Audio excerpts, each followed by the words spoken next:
In the 1960s and the 1970s, if you ordered a new ERF or Foden and wanted a Gardner engine fitted, you joined a 2-year waiting list. Not 6 weeks, not 6 months, 2 years. Operators paid a premium and waited, because the Gardner was simply the best diesel engine ever fitted to a British truck, built in a factory in Patricroft, Manchester, by a family that refused to compromise on anything. It was the engine that defined an era of British trucking, and almost nobody outside the industry knows its story. Lawrence Gardner opened his first workshop in 1868, tucked beneath 4 terraced houses in Hulme, Manchester. The business started with sewing machines and small industrial tools, serving a city at the heart of Britain's industrial boom. Precision mattered from the beginning. 2 of Gardner's sons, Thomas and Edward, were Whitworth scholars, trained to the highest engineering standards of the day. When Lawrence died in 1890, the company stayed in family hands, with the next generation steering its course. By 1899, Gardner and Sons left the cramped Hulme cellar behind for a purpose-built factory at Barton Hall, Patricroft, right on the Manchester-Liverpool Railway. The new site brought foundries, machine shops and a testing hall under one roof, laying the groundwork for serious engine production. In 1903, Gardner incorporated as a limited company and began building diesel engines, joining a handful of British firms willing to bet on Rudolf Diesel's new technology. The First World War forced a shift to munitions, gun parts and tank engines, demanding even tighter tolerances and reinforcing a culture of precision that would define every Gardner engine that followed. By the war's end, the Patricroft Works had become a powerhouse of British engineering, with a reputation for reliability and accuracy that set the stage for the diesel breakthroughs to come. In 1929, a Gardner 4L2 marine diesel found itself bolted into a Lancia bus for a road trial that would change British transport. The experiment was simple. Could a compact, robust marine engine handle the stop-start demands of city routes? The answer came quickly. The diesel-powered Lancia ran smoother, burned less fuel, and kept going long after petrol engines would have needed attention. Gardner's engineers saw the future and responded with the LW series, a modular family of diesels built for the road, available in 2, 3, 4, 5 and 6-cylinder versions. Each shared a common bore and stroke, allowing for easier maintenance and flexible production.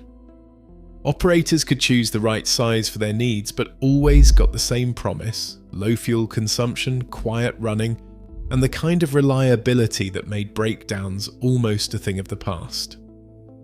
The LW's reputation reached the ears of Edwin Richard Foden, a man frustrated by his own company's resistance to diesel. After trialling a Gardner engine in a Foden chassis and seeing unmatched fuel savings, Foden left to found ERF in 1933. His new trucks were built around Gardner power, and soon ERF's order books filled with operators who wanted the best. Gardner's Patricroft Works became the silent engine room behind this shift, turning out engines that shaped the fleets of Foden, ERF and beyond.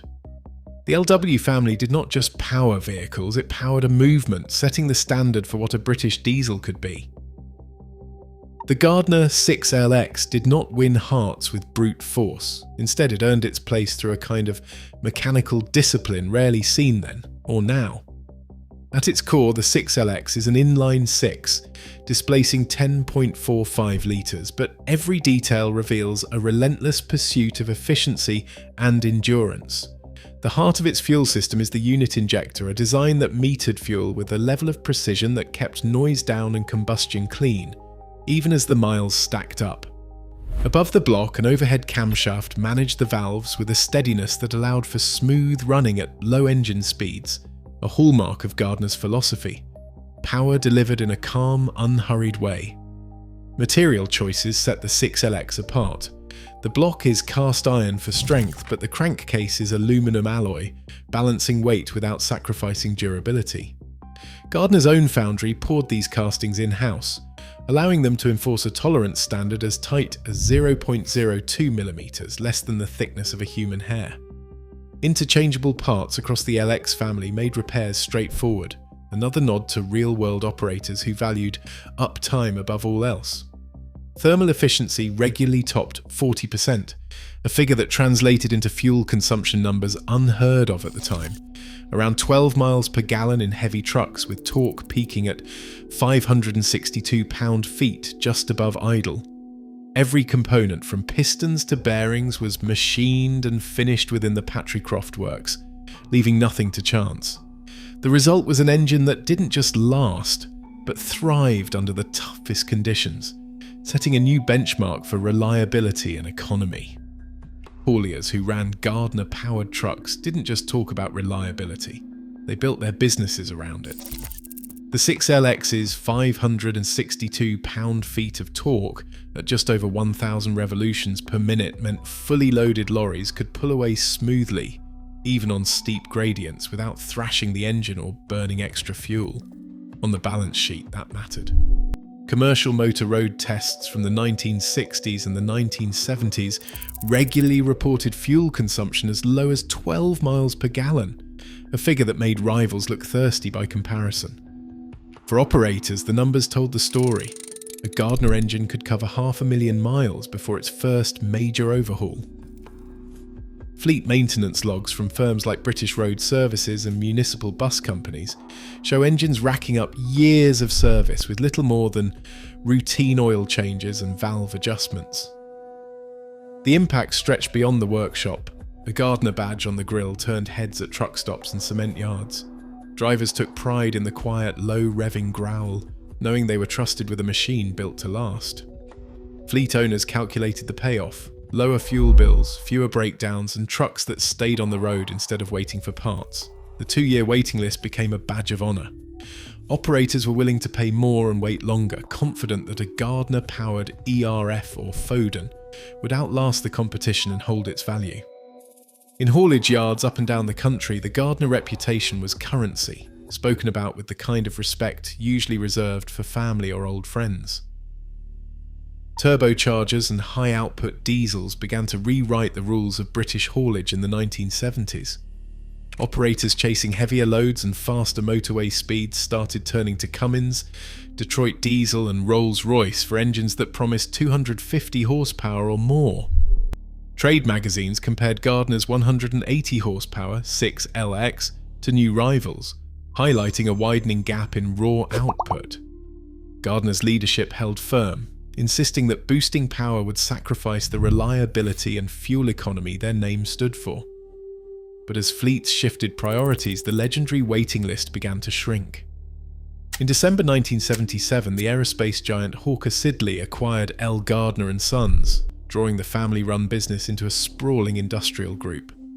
The new owners cut research budgets and pushed for cost savings, eroding the in-house precision that had defined the Patricroft works for decades.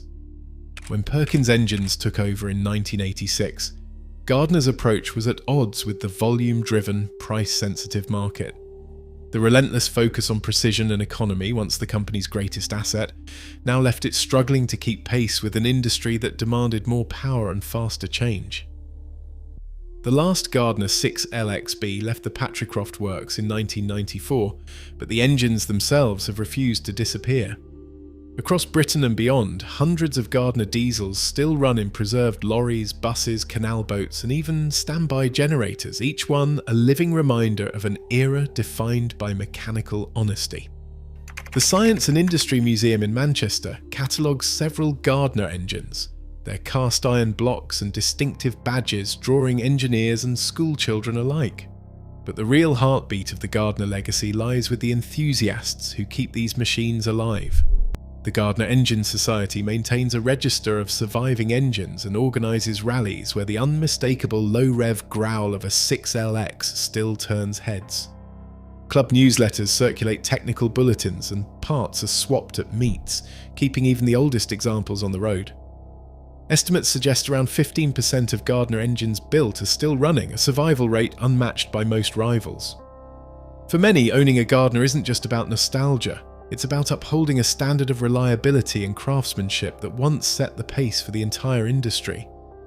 If you've ever driven a Gardner-powered truck or remember the sound of a 6LX echoing down the A1, share your story below and don't forget to subscribe for more legends of British engineering.